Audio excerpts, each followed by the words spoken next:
સુરત મહાનગરપાલિકા દ્વારા દર વર્ષે અલગ અલગ ઝોનમાં સ્વતંત્રતા પર્વની ઉજવણી કરાય છે, ત્યારે આ વખતે સુરત મહાનગરપાલિકા દ્વારા રાંદેર ઝોનમાં સ્વતંત્ર પર્વ ઉજવાયો, જ્યાં ધ્વજવંદન સાથે સુરત મનપાના કર્મચારીઓનું સન્માન પણ કરાયું। સુરત સહિત સમગ્ર દેશમાં 15મી ઓગસ્ટ સ્વતંત્ર પર્વની ધામધૂમથી ઉજવણી કરાઈ હતી। સરકારી અને ખાનગી સંસ્થાઓ દ્વારા સ્વતંત્ર પર્વએ ધ્વજવંદન કરાયું, તો સુરત મહાનગરપાલિકા દ્વારા પણ ભારતના રાષ્ટ્રીય પર્વ સ્વતંત્રતા દિવસની ઉજવણી કરાઈ। સુરત મહાનગરપાલિકા દ્વારા રાંદેર ઝોનના જહાંગીરાબાદ ખાતે આવેલ રાધે પાર્કની સામે 78માં સ્વતંત્ર પર્વની ઉજવણી કરાઈ।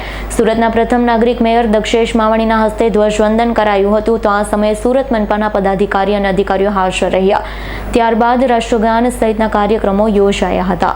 78માં સ્વતંત્ર પર્વની આ શુભ સવારે આપ સૌને સુરત શહેરના પ્રથમ નગર સેવક તરીકે વંદન કરી કોટી કોટી શુભકામના પાઠવું છું। આજના આ શુભ અવસરે પધારેલા સૌ બાળકો, વિદ્યાર્થીઓ, નગરજનો, આજે પારસી નૂતન વર્ષના વિશેષ અવસર પર સમસ્ત પારસી પરિવારને મારા નવરોજ મુબારક। ભારતને પારસી સમુદાયની સંસ્કૃતિ અને પરંપરા પર ખૂબ ગર્વ છે। આ સમુદાયે આપણી રાષ્ટ્રીય પ્રગતિને નોંધપાત્ર રીતે સમૃદ્ધિ બનાવી છે।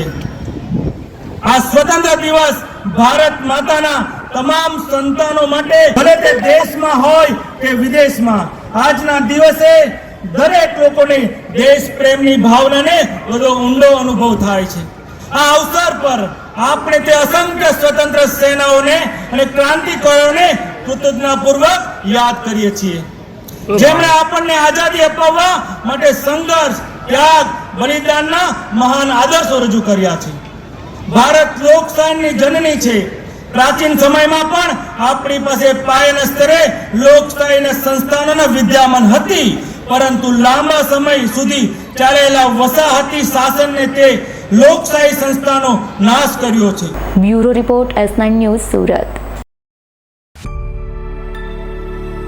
અમારી તમામ માહિતીથી અપડેટ રહેવા માટે જોડાયેલા રહો S9 ન્યૂઝ સાથે।